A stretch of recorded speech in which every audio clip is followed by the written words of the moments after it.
वैतागलेली पानं कवितेला कंटाळलाय जन्म बायकांचा जन्म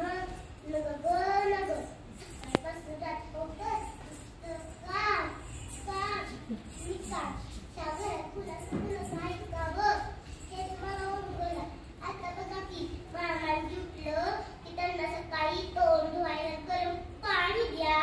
तवर चुलीची